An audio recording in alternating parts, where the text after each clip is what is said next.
She said I was too old to be seen at her wedding. That's the line my daughter threw at me over the phone, 3 weeks before her $200,000 fairy tale ceremony. People will stare, she said. You'll embarrass me. I was standing in my garage when she said it. Still had grease on my hands from changing the oil in the old Ford.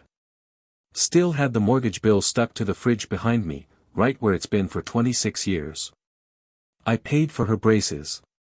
Her softball tournaments. Her first car, the silver Corolla she crashed backing out of Walmart. And now I'm just an eyesore. She didn't want me walking her down the aisle. Didn't want me in the photos. Said she'd already invited a father figure to stand in. Some real estate guy she's dating for his money advice. She banned me. Her own dad. But here's the thing. That wedding venue she was so proud of. The one with the stone fountains and string quartet. She didn't know whose name was on the deed. And on the big day. She found out the hard way. I'm not a flashy guy. My truck's a 2009 F-150 with rust on the bumper. My jeans come from Walmart. And I don't do small talk unless it's at the hardware store or over a cold beer in the garage. But I've always shown up. Every dance recital. Every school play. Every god-awful marching band performance where my daughter squeaked that clarinet like a dying goose. Her name's Kayla. My only kid. I raised her in a one-story ranch house with a creaky porch and a backyard big enough for her to break her arm twice in. I still remember the first time she said she hated me. She was 13, I'd taken her phone from mouthing off, and she screamed it right there in the driveway. But I knew she didn't mean it. At least, I thought I did. She's 30 now. Works in tech. Drives a Lexus. Lives in a condo where the parking spaces are assigned and the neighbors tattle about recycling bins. We still talked, kind of. But it got more surface level. More polite. Like I was someone she had to tolerate at Thanksgiving, not the man who taught her to ride a bike in the church parking lot. She stopped coming home for Christmas after 2021. Said the drive was too much. I still put her stocking up. Right there. On the mantle. Same red felt one with her name stitched by her mother. Kayla, with the crooked K. This last spring, she called me out of nowhere. Big news, Dad. I'm getting married. I laughed. Said congratulations. Asked when I'd meet him. She paused. Well, you've sort of met him. Sort of. He's my financial advisor. You remember Todd? From the brunch place in December. Todd. Mr. Tan slacks and loud watch. Who kept calling me, sir, like I was 90. I thought he was 45, I said. He's 42, Dad, she snapped. Age doesn't matter. Didn't seem that way 3 weeks later, when she told me mine did. But I'm getting ahead of myself. The first sign came at the engagement party. Held at some rooftop bar downtown. You know the kind, valet parking, $18 cocktails with basil in them, and waiters who look like failed actors. I walked in wearing my best flannel and clean boots. Nobody said hi. Not even Kayla. She saw me and gave that tight-lipped smile she uses when the neighbors stop by uninvited. Dad, you didn't wear the shirt I got you. I like this one, I said. Well, it's a little, she trailed off. Glanced over her shoulder. Rustic. Todd walked up, holding a whiskey glass and smirking like he just won prom king. Hey there, big guy. Big guy. What am I, a cartoon bear? He clapped me on the back, handed me a drink I didn't want, and started talking about optimizing my retirement plan. I wanted to ask him if his retirement plan included stealing someone else's daughter. Instead, I just stood there, listening to Kayla introduce her friends. This is my mentor, my trainer, my college roommate. When she got to me, she hesitated. Then, this is my dad. No name. No stories. Just a speed bump in her perfect little narrative. I left early. Told her I had an early morning. I didn't. I just didn't want to stand there like a potted plant while she pretended she was hatched from a brunch egg. Things got quieter after that. She didn't call. Not even on Father's Day. Then one night, out of the blue, she called me while I was fixing the screen door. Hey, listen. I wanted to talk to you about the wedding. I wiped my hands, sat down on the porch swing. Sure, hon, what's up? Long pause. We decided it's gonna be a certain vibe. What kind of vibe? Well, the theme is upscale, modern, minimalist. We're doing it at Stonebridge Manor. It's this stunning place in the hills. That sounds nice. Another pause. So, we're thinking maybe it'd be better if you didn't come. I thought I heard wrong. Didn't come to what? The wedding. Silence. I stared out at the dogwood tree I planted when she was born. Why? It's just, her voice cracked. Look, I love you, but you're gonna stand out. And not in a good way. You're older. And the guests, it's a certain crowd. I don't want you to feel out of place. I didn't say anything. I hope you understand. I mean, you're okay with it, right? That's when I knew she'd already made up her mind. She wasn't asking me not to come. She was telling me. I didn't sleep that night. I sat in the kitchen, staring at that damn mortgage bill on the fridge. 26 years I paid that house off. While she got ballet lessons, math tutors, and a used car I worked overtime for. I wasn't embarrassed to show up at her wedding. She was embarrassed of me. But here's what she forgot. I know people. Good people.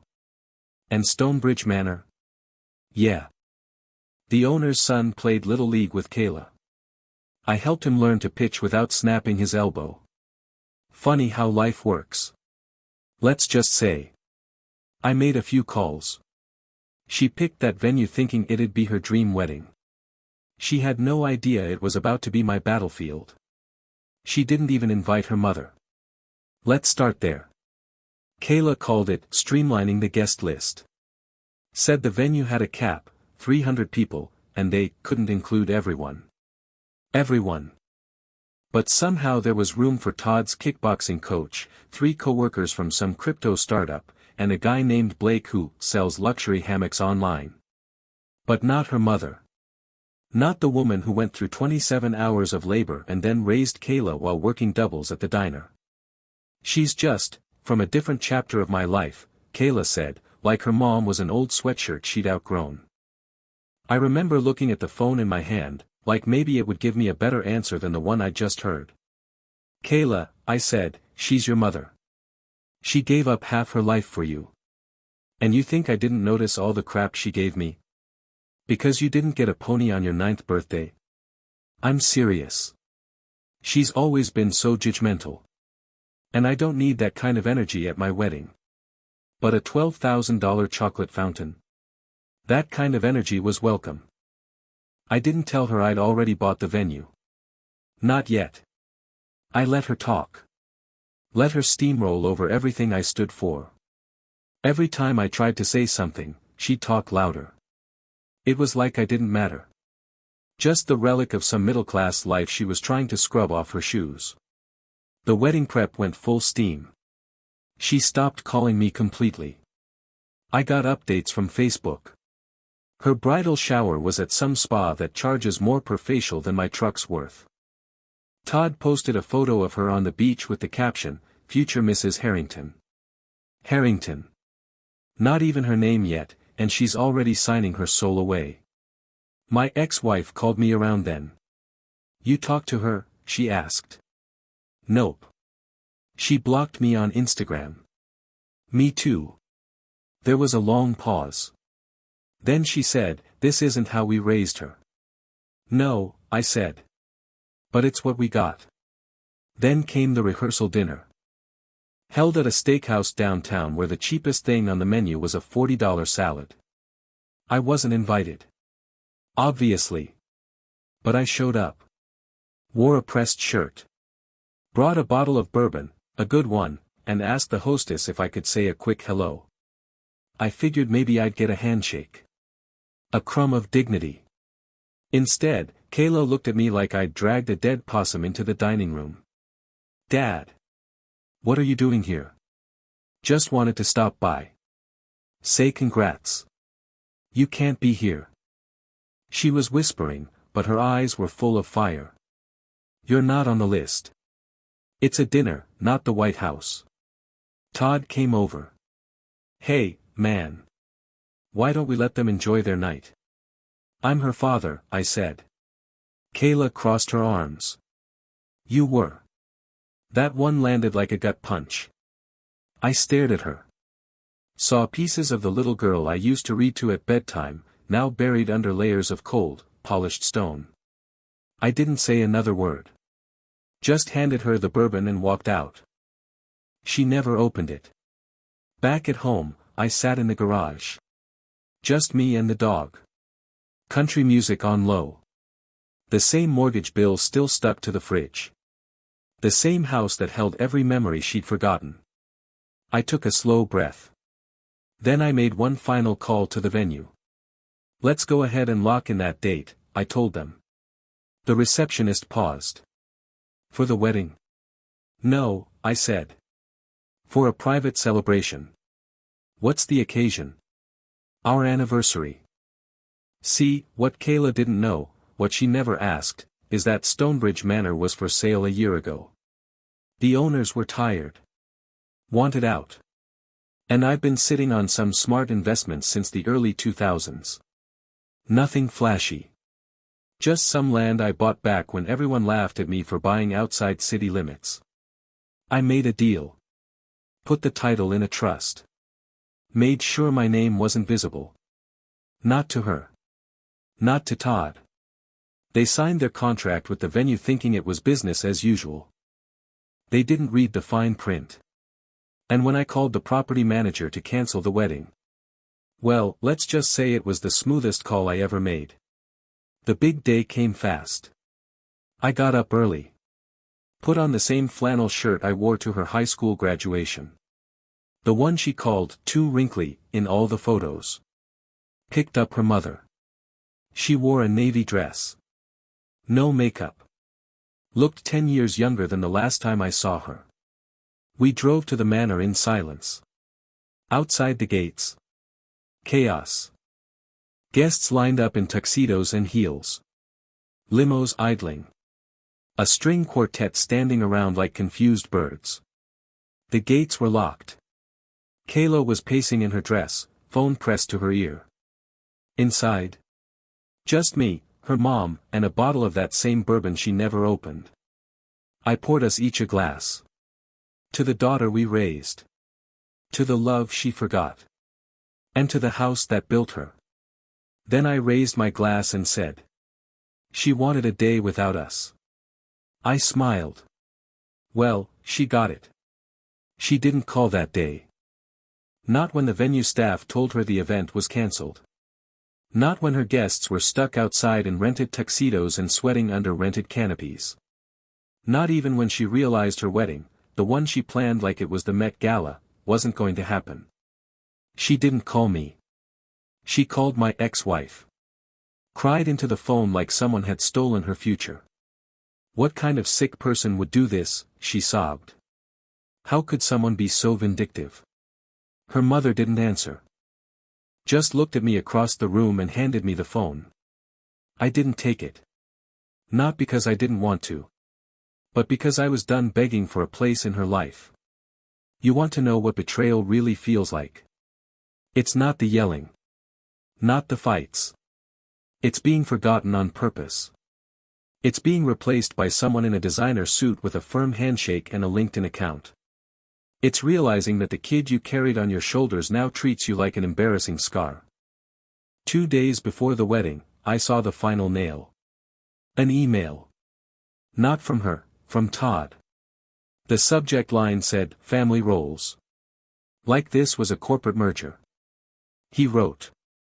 "Hey there, just looping you in so there's no confusion day of. You won't be listed in the program, but we'll have a reserved seat in the back row. Please avoid approaching the couple during the reception for photos. Kayla wants the photographer to focus on the core group. Thanks for understanding. The core group. And I was looped in. Like I was a seasonal intern at my own daughter's life. I didn't even reply. I just sat there, rereading the email in the same kitchen where I used to pack her lunch every morning. 2 slices of turkey, no crusts. She used to call it Dad's special sandwich. But that was before. Before Todd. Before the beach house in Florida. Before the guest list got streamlined. I showed the email to her mother. She read it. Folded it. Said nothing for a minute. Then. She's lost herself. She's lost us, I said. And she had. Piece by piece. I got the call from the venue manager the night before the wedding. He said Todd was throwing a fit. Said they were threatening to sue. Said guests were arriving early to decorate, and no one could get inside. I told him, calmly, follow the instructions I gave you. Lock the gates. Cancel the staff. Turn away all vendors. Let the lawyers handle the rest. He paused. Then said, yes, sir. I hung up and stared out the window. It was raining. Light, steady. The kind that soaks into the soil and reminds you everything needs a little discomfort to grow. That night, I couldn't sleep. I walked through the house, room by room. Her old bedroom was still pink. The little ballerina lamp was still on the nightstand. I turned it on. Sat in the glow for a while. Then I walked out. Closed the door behind me. The next morning, she called. I didn't answer. She texted instead. Kayla, is this you? Did you do something to the venue? Then another. Kayla, they're saying the contract's invalid. What is happening? People are showing up. Then. Kayla, why are you doing this to me? I put the phone face down on the table. Her mom sat across from me, quiet. We were both dressed nice. Nothing flashy. Just clean. Presentable. She poured us each a cup of coffee. Still want to go? I nodded. Yeah. I do. When we got to Stonebridge, the chaos had bloomed. 3 charter buses parked crooked outside the gates. A line of cars trailing up the road. One man in a suit was kicking a hedge. A bridesmaid in heels was crying on the grass. Kayla was at the front, pacing in her dress, screaming into her phone. Probably her lawyer. Todd was red in the face, barking at the security guard like that was going to change anything. Then she saw me. Her eyes locked on mine like lasers. She stormed toward the fence. What did you do, Dad? I didn't move. She grabbed the bars like a prisoner. Why would you ruin this for me? I didn't answer. Because it wasn't a question. It was a tantrum. A scream from a woman who thought money could protect her from consequences. Her mother stood beside me, clutching her purse, eyes glassy. I could feel the words coming. Knew what Kayla was about to say. And then she did. You were never a real father to me. That one stuck. Hard. I didn't flinch. I didn't fight back. I just stood there while the words echoed in my chest like an empty church bell. The woman beside me, who once rocked Kayla to sleep through flu seasons and thunderstorms, let out a slow breath. We turned and walked through the private side entrance. And left them all out there. Screaming. Sweating. Waiting for a ceremony that would never come. The final straw came in the mail. A thick white envelope, hand-addressed in bubbly cursive. I thought, stupidly, that it was an apology. Maybe a letter from Kayla. Something raw. Honest. A scrap of her old self, the girl who used to write me Father's Day cards on notebook paper with crayon hearts. I opened it at the kitchen table. Coffee in one hand. Still wearing my boots from mowing the yard. Inside was a glossy, professionally printed wedding invitation. To her and Todd's rescheduled ceremony. New venue. New date. And printed, clear as day, at the bottom. Parents of the bride, Mr. and Mrs. Todd Harrington, Sr. Not me. Not even a mention. She'd listed his parents in my place. On the invitation to her wedding. My name was gone. Erased. Like I never existed. I sat there for a long time. Didn't even sip the coffee. Just stared at that cardstock like it had slapped me across the face. It was my address on the envelope. My house. Where she learned to walk. Where she cried on prom night when her date bailed. Where I drove her to the emergency room at 2 a.m. when her appendix burst. Now I was just a ghost. A paper cut she'd folded out of her new life. I called her. One last time. She picked up, sounding annoyed. Yeah. I didn't yell. Didn't even raise my voice. I got the invitation, I said. Oh. Yeah. She paused. We went with a smaller ceremony this time.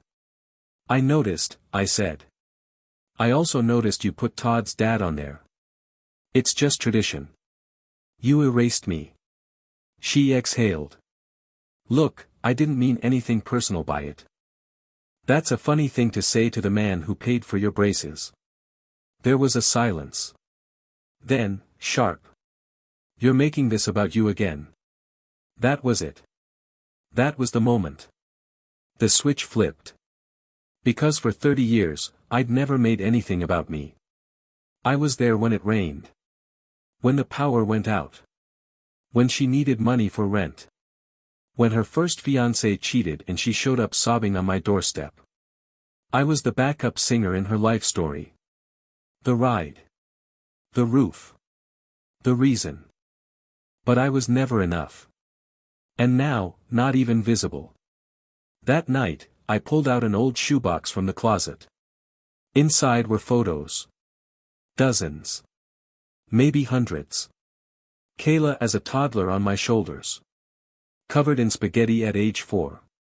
Grinning with her missing front teeth. Me at every school play, holding flowers. Me asleep on the couch with her curled up on my chest. Me teaching her how to ride a bike while she screamed in terror. I flipped through them slowly. I wasn't angry. Not yet. Just hollow. Like someone had stolen the meaning from 30 years of my life. Then I found it. A photo from her high school graduation. She was smiling. Cap slightly crooked. And beside her, me, in that same old flannel shirt. She had her arm wrapped around me. She wrote on the back in marker. Couldn't have done it without you, Dad. I stared at that sentence until the words blurred. And that's when the anger came. Slow. Quiet. Ice cold. I stood up. Walked to the garage. Pulled down a battered duffel bag. Inside were old receipts. Papers. Forgotten paperwork from the trust I'd set up when I bought Stonebridge Manor. I grabbed the folder. Spread it out on the workbench. And that's when I found it, the clause. The one that let me control bookings. Vendors. Staffing. Everything. They thought I just rented the place out from under them. They had no idea I owned it. And I hadn't even started using that power. I made some calls. To the new venue. To the florist. The bakery. The chair rental company. The live band.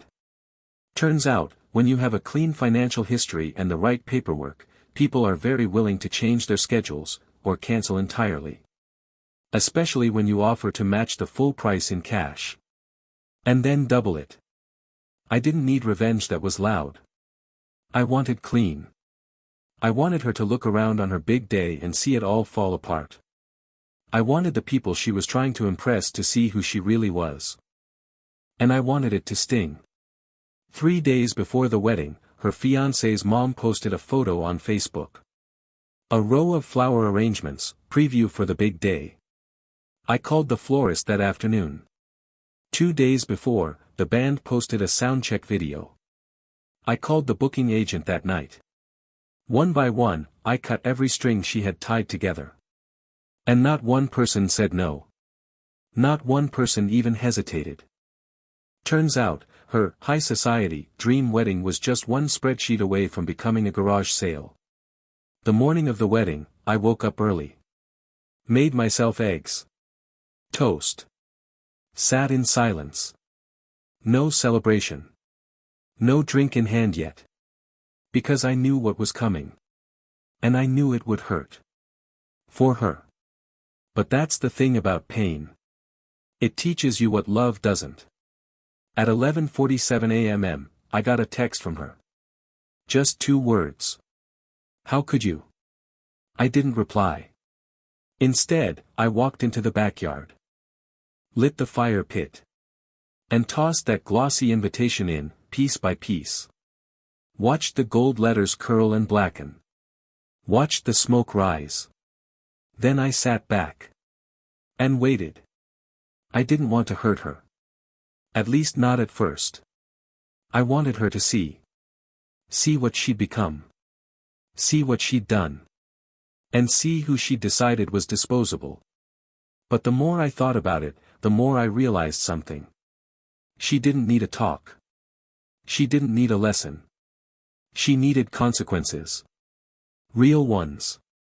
And this time, she wasn't walking away clean. The morning after the invitation hit the fire pit, I opened a legal pad. Wrote 2 words at the top. The wedding.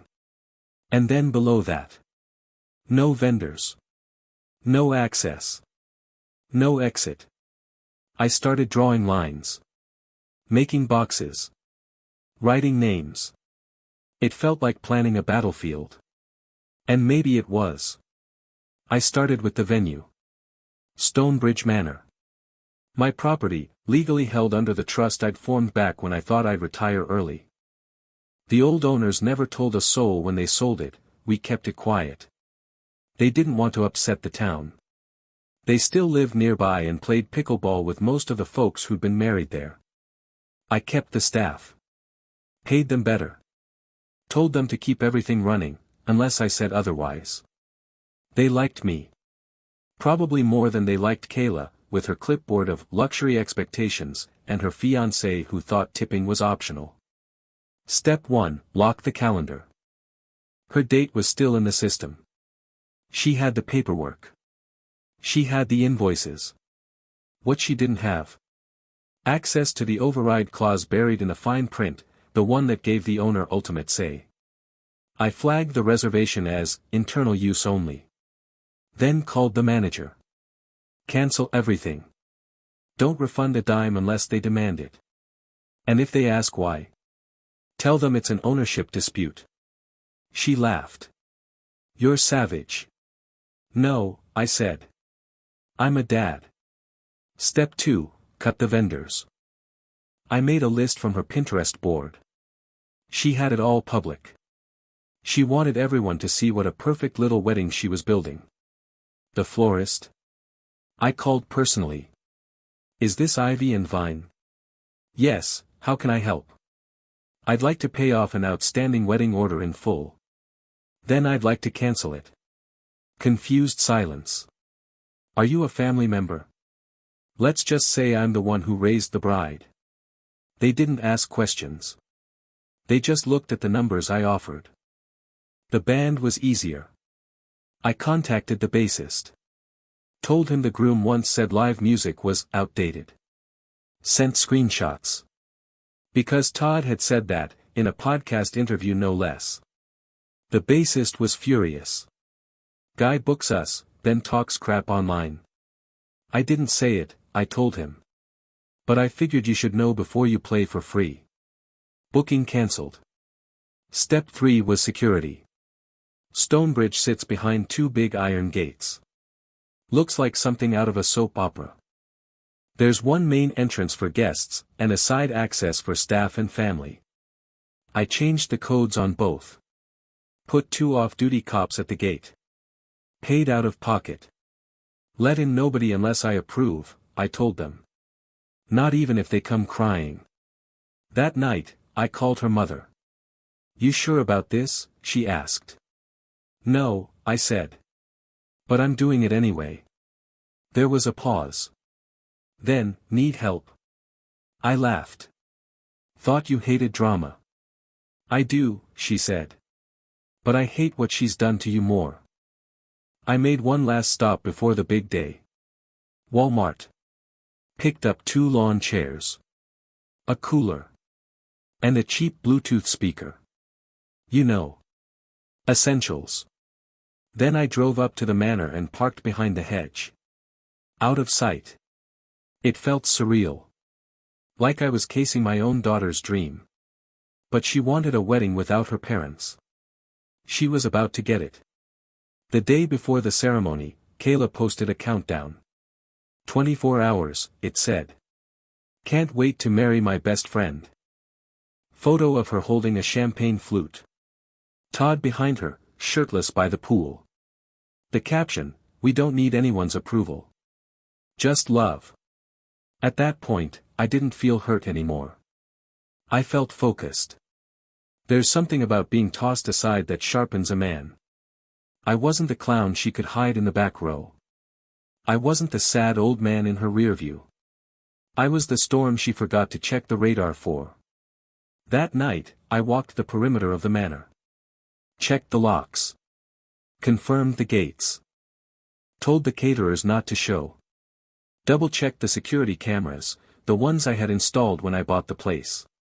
And then I did something I hadn't done in a long time. I took out the little wooden box I kept in the closet. Inside was the receipt for her first bicycle.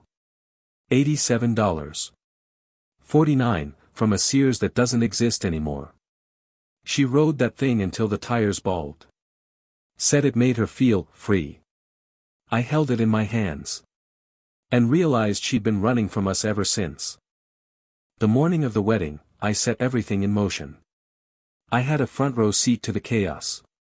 The staff didn't show. The flowers were never delivered. The band ghosted. Kayla's voice cracked as she screamed into her phone. Todd was pacing, sweating through his designer vest. Guests arrived. They waited. They asked questions. And there I was. Sitting in a lawn chair. Cooler at my feet. Country music low in the background. Watching it all unfold like Sunday night football. She finally spotted me. Face went white. Dress dragging through the gravel as she stormed across the lawn. What did you do? I didn't stand. Just took a sip of lemonade and said. You said I wasn't invited. She blinked. Lost for words. You said I didn't belong in your life anymore, I added. Her lip trembled. So I stayed out of it. She looked around. At the locked gates. The confused guests. The vendor trucks turned away at the road. Why would you ruin this? I looked her dead in the eyes. You already ruined it. The first guest showed up at 10:04 a.m. BMW. Tinted windows. Man in a navy suit and sockless loafers. You could smell the money, and the cologne, from across the gravel. He looked confused before he even stepped out. The gates were closed. The parking lot? Empty. He looked around, checked his phone, then tapped on the keypad at the gate. Nothing happened. A second car pulled up behind him. Then a third. Then a limo. By 10:25, the entrance to Stonebridge Manor looked like rush hour at a country club. And I was already in position. Back lawn. Behind the main house. I sat in my lawn chair under a pop-up shade, legs crossed, cooler beside me. Kayla didn't even know I was there yet. But the show was starting. And I had the best seat in the house. Todd was the first to panic. He marched down the drive like he was about to sue the weather. Where's the planner? He barked into his phone. Where is Lindsay? His voice cracked. Sweat bleeding through his collar. Spoiler, Lindsay quit 2 days ago. After I paid her twice her rate to back out and cancel everything under unforeseen personal circumstances. And I do mean everything. No chairs. No food. No string quartet. Just a $200,000 ghost town with hydrangeas and broken dreams. Inside the venue. Dead silence. No staff. No AC. The power had been cut, legally, by me. For emergency maintenance. Every vendor contract tied to the venue had a clause: if the property became unavailable, they were free to cancel without refund. That was in their paperwork. They just never read it. By 11 a.m., half the guest list had arrived. Nobody knew what was happening. There were toddlers in bow ties crying. Elderly relatives fanning themselves in the sun. Bridesmaids yelling into phones with mascara already melting. And Kayla? She was still in the bridal suite. Getting hair sprayed and curled. Completely unaware that outside those walls, her wedding was crumbling. She came out around 11:15. Dressed like a snowstorm. Veil down. Big smile. Until she stepped into the courtyard. And saw nothing.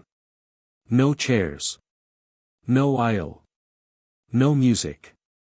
No people, not where they were supposed to be, anyway. Just a courtyard full of milling confusion. Guests standing around like they missed the bus. And then she saw me. "What is happening?" she screamed.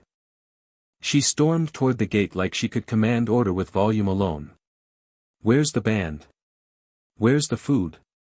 Todd caught up, panting. It's some kind of mistake." She whirled on him. "Mistake? I sent confirmation emails yesterday." "That's true." She did. Too bad the florist was already at a different wedding across town, thanks to my little correction of her event time. "And the caterer?" "Booked for a private party. Mine." Back at my little lawn camp, I turned the speaker up. Merle Haggard. "Mama tried." She heard it. Looked over. Locked eyes with me across the lawn. The kind of stare you give a ghost. Or a fire you started without meaning to.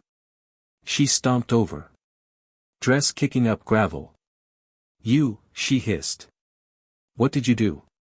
I took a sip from my cooler. Lemonade. The cheap kind, powdered. "You didn't want me there, remember?" She was shaking. "I trusted you to respect boundaries." I raised an eyebrow. "You mean like not listing me on the invitation?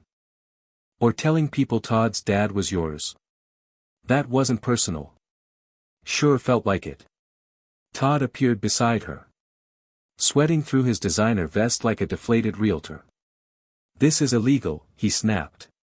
"We had a contract." I reached into my cooler, pulled out a folder, and handed it to him. "What's this?" "Your contract," I said. "Read section 12. He opened it. Scanned. Paused. Eyes darting. Then. "You own the venue?" I nodded. "Since last year." Kayla's jaw dropped. You bought Stonebridge?" "You didn't ask," I said. "You just assumed." She stared at me. Face red. Eyes wide. "You ruined my wedding." "No," I said. "You did that when you decided I wasn't good enough to be part of it." She turned away. Hands on her head. Dress bunched in her fists. Guests were still wandering. One of the groomsmen had taken off his tie and was kicking a soda can into the bushes. I stood up. Pulled something from my jacket. A little velvet box. Walked up to Kayla. Held it out. She looked at it like it might explode. "What is that?"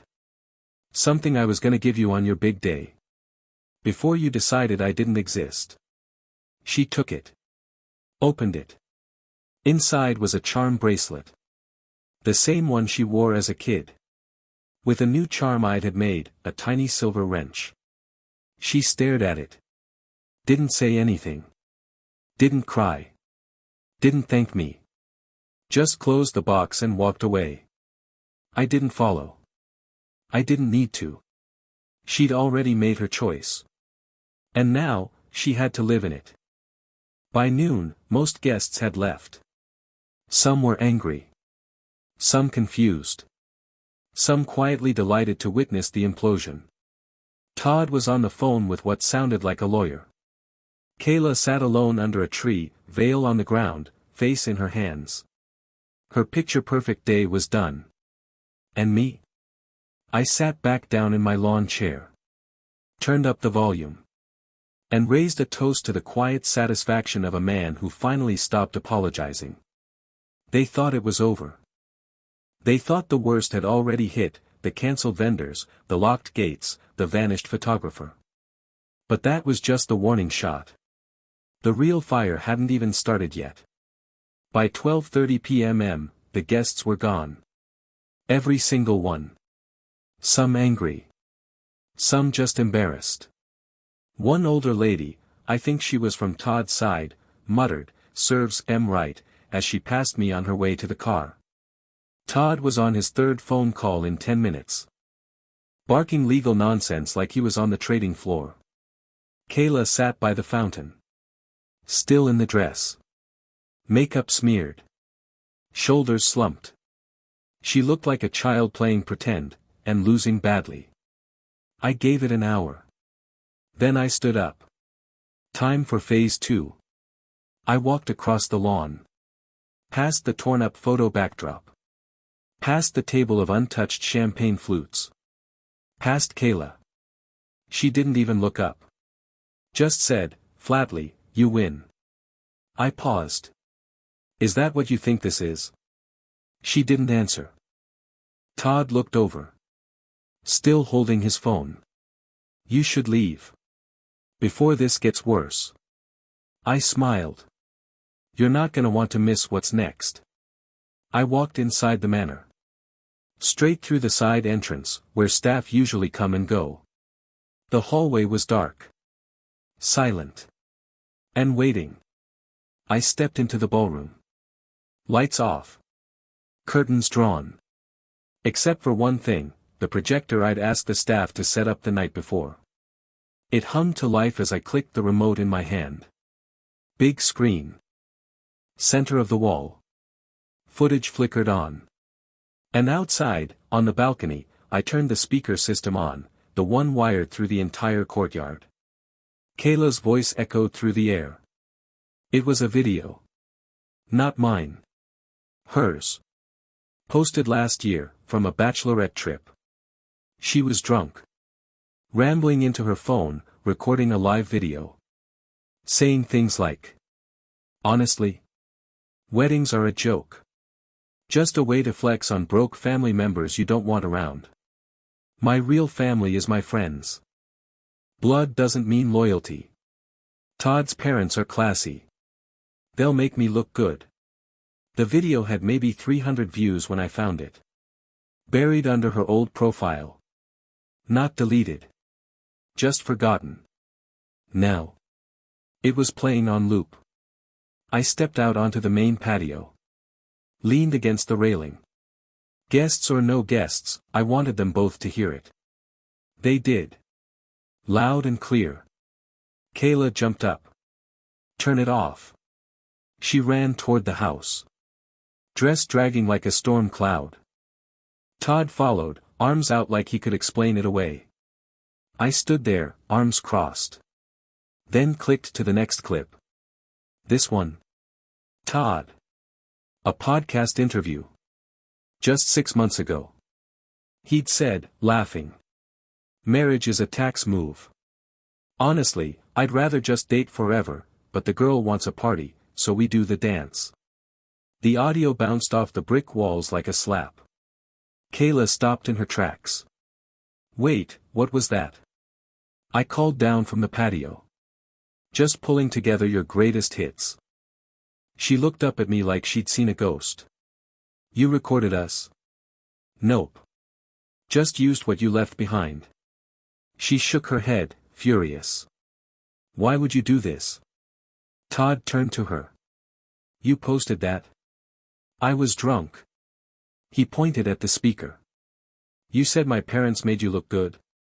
Oh, shut up, Todd. You said marriage is a tax move. They were unraveling fast. Now here's the thing about revenge, you don't stop at the surface. You dig deep. So I walked back inside. Clicked one more folder open on the laptop. Labeled, contract. Then I turned on a third clip. The venue agreement. Screen recorded from Todd's email. You see, he'd forwarded it to Kayla's cousin, asking if they could tweak the numbers a little, to avoid paying full tax on the vendor write-offs. Basically, fraud. And now, broadcasted over the lawn like the world's worst TED Talk. Todd exploded. You're dead. You hear me? I'm going to sue you. I stepped off the patio. Calm. Easy. You want to sue? I asked. Good luck explaining those emails to the IRS. He lunged toward me. Kayla grabbed his arm. Don't. Just, don't. She looked hollow. Like someone scooped the pride out of her with a spoon. The courtyard was silent again. Except for the projector fan. The champagne flutes still untouched. The expensive dress now dragging in dirt. And the woman who thought she'd buried her past, now neck-deep in it. Kayla sat back down on the fountain edge. Head in her hands. Then she whispered. Why did you save all of this? I stood still. Because I knew you'd forget who I was. And I needed you to remember. But I didn't say that. I just looked at her. Then at Todd. And said. You didn't want a family. I turned to leave. Well. Now you don't have one. Behind me? Nothing. Not a single word. Just two people left standing in the rubble they built themselves. And the faint sound of my truck door closing. You can't do this. He screamed, pacing back and forth like a busted car alarm. You can't just hijack a wedding. His face was red, collar soaked. The sweat stains were blooming through that overpriced vest like a crime scene. Kayla stood 10 feet behind him, eyes wide, frozen. I didn't even flinch. Just turned back toward the house. Todd stormed after me. I'll sue. You hear me? I'll sue you into the ground. I stopped. Turned. You want to file paperwork, Todd? Be my guest. Hope your lawyer's good at explaining fraudulent deductions to the IRS. His mouth snapped shut. I've got your emails. All of them. Kayla blinked like she was waking up from anesthesia. Wait, what emails? Todd spun to her. Nothing. He's bluffing. Tell her about the tax write-offs, I said. Go on. Or should I? He looked around. Saw the few guests still lingering near their cars. Phones were out now. Recording. Of course they were. Weddings end in kisses. But this? This was better than TV. Don't listen to him, Todd hissed. He's just bitter. Old man drama. He's making crap up to ruin our day. You did that yourself, I said. I just set the lights. Then the cruisers rolled in. 2 cop cars, no sirens, lights spinning slow and quiet. Todd's eyes lit up like he just won a lawsuit on the spot. Officers. Thank God. Arrest this man. He's trespassing. Harassing us. He ruined. The taller officer stepped out. Gave Todd a long look. Then turned to me. Mr. Dalton. I nodded. Thanks for coming.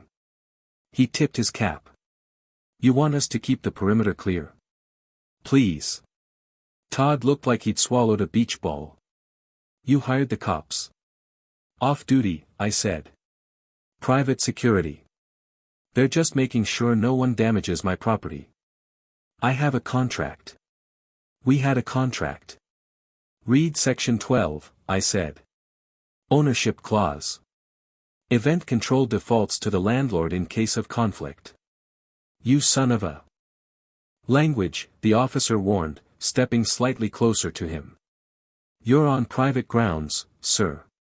I suggest you cool off. Todd backed up. Barely. Kayla finally moved. Slowly. Like her legs didn't belong to her. She was barefoot now. Dress dragging like a sack. Makeup smeared, the glitter under her eyes catching the sun in all the worst ways. She came up to me, hands trembling. Dad. I said nothing. Dad, please. Stop this. I didn't blink. Stop what, Kayla? She swallowed. This punishment. You call this punishment? This isn't fair. I stepped closer. Not loud. Not angry. Just solid. You disinvited me from your wedding. Told people I was too old, too embarrassing.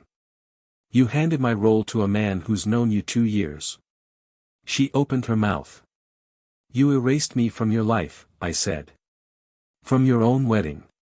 And now you want me to help you clean it up. She looked down. For the first time, I think she actually felt ashamed. I didn't mean to hurt you. You did, Kayla. You just didn't care until it cost you something. She crumbled. Just dropped to the grass like someone cut her strings. Todd was still muttering to himself, kicking the ground like a toddler. This was supposed to be perfect, Kayla whispered. I just wanted it to be perfect. I crouched down in front of her. You built a wedding for Instagram, I said. Not for love. And not for family. If you wanted perfect, you should have started with honesty. She looked up. Eyes rimmed red. I didn't think it would end like this. I stood. It didn't have to. Then I walked back into the house. Inside the ballroom, it was cool and quiet. The projector still glowing from earlier. I unplugged it. Closed the curtains. Let the silence take over. On the grand piano, I left the velvet box. Her bracelet. And next to it, an envelope. Inside was the original venue invoice, the one I would have paid. Full amount. No strings. With a note written across the top. For everything you never saw. Outside, the chaos was down to a simmer. Most of the guests were gone. Todd's parents had vanished completely. The groomsmen were peeling off their jackets, wandering like confused hikers. A bridesmaid was sitting in the back of an Uber, sobbing to the driver. The flower girl was asleep in her chair, surrounded by half-eaten macarons. And Kayla? Still sitting in the grass. Still crying. Still stuck. I walked past her one last time. She didn't look up. But she said, quietly, will you ever forgive me? I didn't stop walking. But I answered. I don't know. She never called again. Not that day. Not that week. The wedding never got rescheduled. She and Todd didn't post a single photo. Not even a black and white artsy one with a quote. 2 months later, I heard from her cousin that they took a break. Whatever that means. I didn't get joy out of it. But I got something better. Closure. She burned the bridge. I just made sure the ashes spelled my name. It's been 5 months. No wedding. No photos. No Mrs. Harrington name change. Just silence. From both of them. I heard Todd moved out. Left behind a lease and a mess. Took the espresso machine and the TV, but not much else. Kayla moved back into her condo. Alone. A mutual friend said she's in therapy now. Processing family trauma, I think is how they put it. Guess that's the new trend. Rewrite history so you're always the victim. She sent a card in July. No stamp. Just hand-delivered. Said, "I miss who we used to be." Inside was the charm bracelet. Still in the velvet box. No note. No apology. Just the weight of memory. I put it back on the shelf. Next to the photo of her in the backyard, age 6. Missing teeth, knees scraped, holding that dumb sparkly wand she used to wave at squirrels. The mortgage bill is still pinned to the fridge. Same corner. Same pushpin. It's paid off, but I leave it there. Reminds me what actually matters. What I built. What she walked away from. Last week, I ran into her mother at the store. Frozen aisle. 2 carts. 1 silence. She said, "Kayla's still trying to figure out what to say to you." I just nodded. Then she said, "She thinks you'll never forgive her." I looked her in the eye. Said. "She's probably right." I go out to the porch more now. Watch the street. Drink my coffee. Quiet life. Simple. I don't check Facebook. Don't ask around. If she wants to come home, she knows the address. But the door stays locked. The last time we spoke, she asked, "Why would you save all those memories if you were just going to throw me away?" I told her. "I didn't save them for you.